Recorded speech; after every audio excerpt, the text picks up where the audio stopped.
for coming. This is wonderful to have you here, and I am so incredibly passionate about in speaking to you about this very topic of getting our voices out into the world. So we all, tell me, how many of you have heard this quote that was, I guess it was about a year ago, the Dalai Lama said, "The world will be saved by the Western woman." Have you guys heard this? I want to add something to that statement. I believe that the world will be saved by the Western woman who speaks up.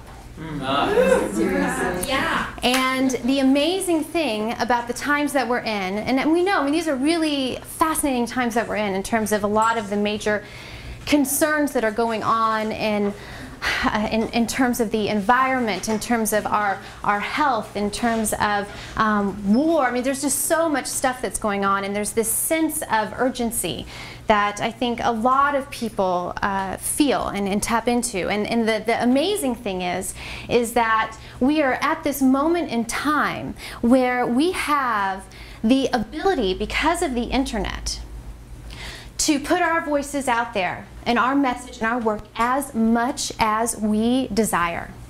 It is completely in our power and our capability to do that. And so I think that because of so much of where technology is at, the world is in our favor for the work that we are here to bring.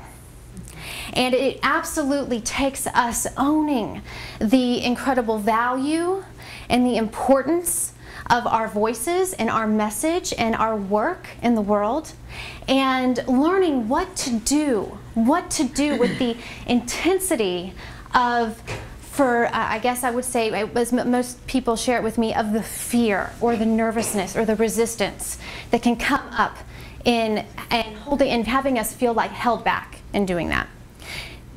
Does anybody here, I mean, raise your hand if you feel some sense of fear or resistance in getting your voice, your work, your message out in the world in some way? Really stuff. Yeah. This is a common experience. I mean, the statistic out there that more people fear public speaking than they do dying. Yeah, like what is that? What is that? But it's something to look at, and that's what I want us to talk about tonight. Okay? Now there's a lot of different techniques and things that you can do to be a powerful public speaker, and there's a lot of different trainings and things out there, but what I'm interested in supporting you all in is this evening leaving with a revolutionized experience of your relationship to this thing that you may call fear or resistance, and getting out there and sharing your voice and your message with the world. And that perhaps the fear or the resistance or the intensity of that feeling in your body is actually the very thing that is going to make you profoundly charismatic, filled with incredible presence, and is the very thing that is going to assist the power of your voice. Okay?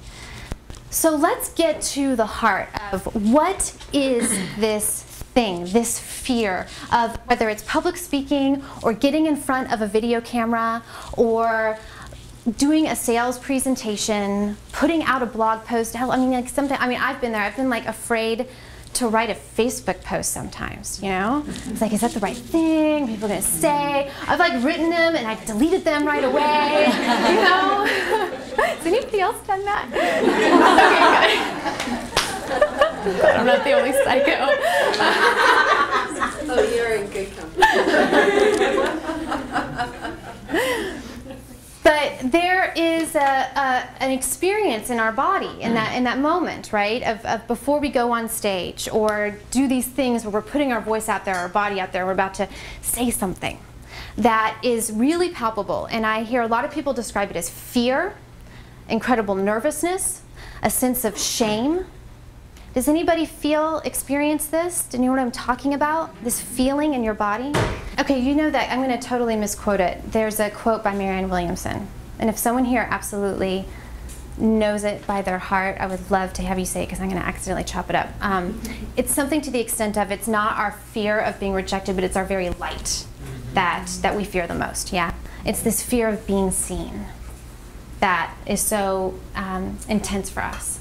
And so underneath some of the the fears, the thoughts that may come up in the moment that may feel like those are the things that are holding us back. For instance, and a lot of women that I work with, they come to me with thoughts like, I want to get in front of the video camera, but I'm afraid that I'm going to look fat. And it's so intense, that fear of looking fat or looking ugly, that they don't do it. Or, I want to get up on stage and public speak, but the intensity of the fear of being rejected, of saying something stupid, or forgetting what they say, or looking bad is so intense that they don't do it. And so there is a whole world of brilliance inside that gets completely lost. It is this whole gift that gets completely forgotten. It may not have a moment to have its light, because there is this world of self-doubt and criticism and fear of being rejected that comes up. Now, this is the thing that I want to present as the possibility.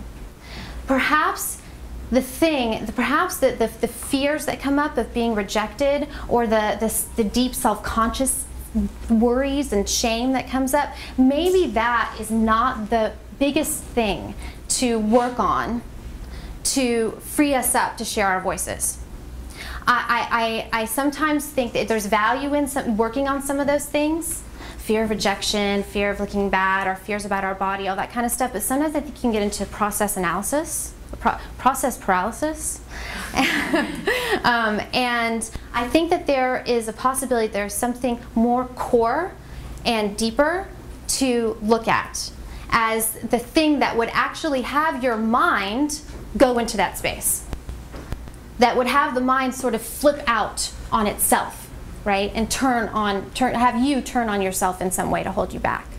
And what it is I believe, this has been my experience, that there is a fundamental fear of being seen that has everything to do with not knowing what to do with the intensity of the energy that's coming at you when you get on stage.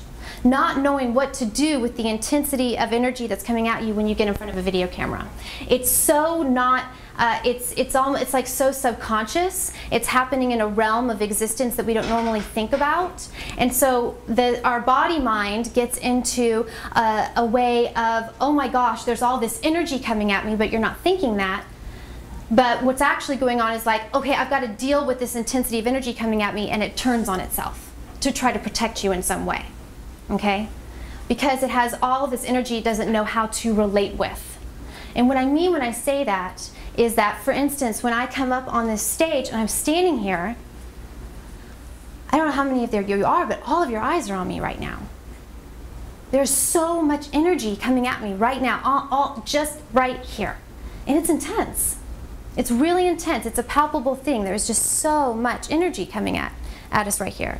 And I think that what happens is this fear of being seen is actually stemming from our not necessarily knowing what to do energetically with a lot of energy coming at us when we get on stage or in front of a video camera, or when people might read our stuff, or when we stand up to give a toast or something like that. But if we can become masterful at relating with the experience of being seen and deal with the energy of that and learn to know what to do with the intensity of that energy coming at us energetically, all of a sudden the mind relaxes.